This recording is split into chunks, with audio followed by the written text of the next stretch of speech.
This is a small clip from one of my main videos. If you like it, then please check out the original video. Okay, bye, love you.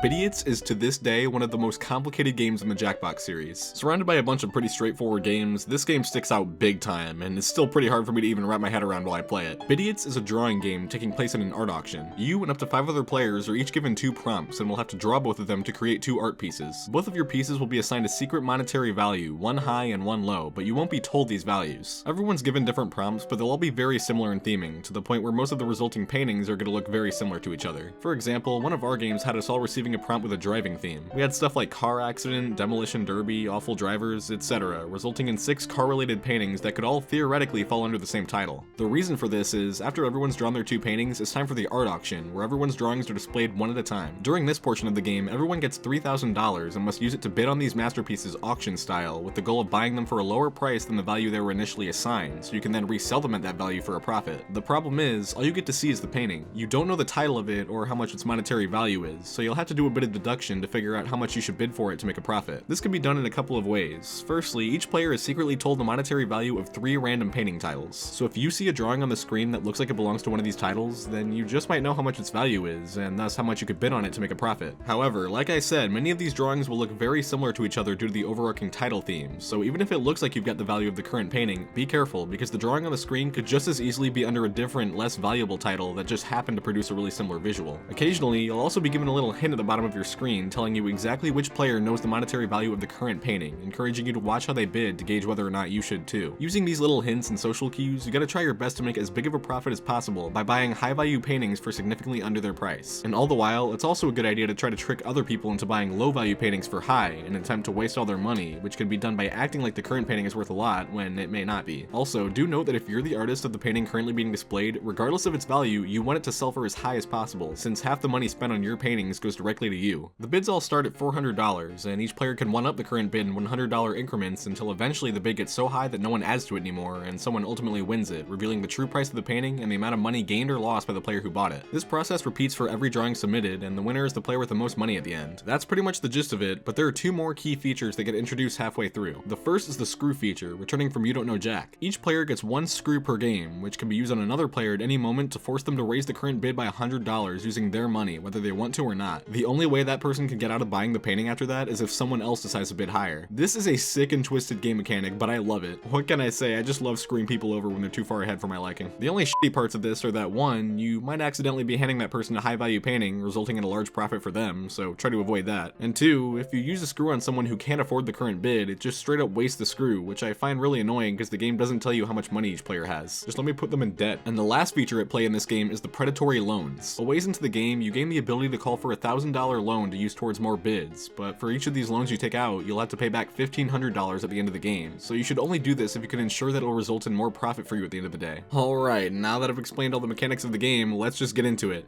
This is probably my least favorite game of the pack. And it's unfortunate too, because honestly, everything I just explained, it all sounds pretty fun. I've got no problem with complex Jackbox games, but for as tricky as this game can be, it just doesn't do a great job balancing that with information. There is a catastrophic lack of certainty about everything going on in this game. It never feels like anyone really knows anything. Like, alright, for example, let's take this painting. Made this one myself. If this painting popped up in the game and we were all sitting here wondering how much we should bid on it, what information do we have that'll help our decision? I'll tell you all the information we don't have. We don't know what this painting's title is. We know that there are a bunch of titles that'll be similar to this painting's title, but we don't know any of those either. We know that there are a bunch of very similar looking drawings out there that can each occupy one of these titles, but we don't know what any of those other drawings look like to help us narrow down which of those titles could belong to the current drawing. And even if we've seen some of them already, we can't be certain which titles they belong to unless we just happen to get that info as one of our 3 hints. We also know that all of those possible titles have a cash value attached to them, but we don't know what any of those are either, or which value goes to what title. Just so many unknown variables here. Now again, there will be somebody playing that does know the value of this painting's title, and you might even be told that through a hint on your screen. This person knows the value of this painting, you should watch how they bid, it says. But even then, with that hint, we can't be certain that that player knows that they know the value of this painting, because from their perspective, they're still over there trying to figure out if the title they've got info on actually matches this drawing, or if it matches one they saw 3 paintings ago, or one they might see later. Even if they are somehow absolutely certain that they know this painting's exact value and bid accordingly, it still wouldn't be safe for me to follow how they bid, because I can't be certain that they aren't just pretending to know that value, or that they're even correct about it in the first place. place. And this hint about who to pay attention to isn't even something you get every round. Only occasionally will the game tell you who to watch, so in situations where you're not told who to watch, you won't have any idea if a person's bidding because they know the painting's value, or if they're bidding because they're the artist of the painting and just want to inflate the amount of money they'll get paid if it's bought by someone. And hell, anyone who's bidding could also very well just be doing so in hopes of tempting someone else into bidding and wasting their money on a low value art piece, whether there's someone who knows it's a low value piece or someone who knows nothing and is just increasing the bids to trick people. So considering I shouldn't trust other people's opinions on this painting's value, and I don't have enough information myself to draw my own conclusions about its value,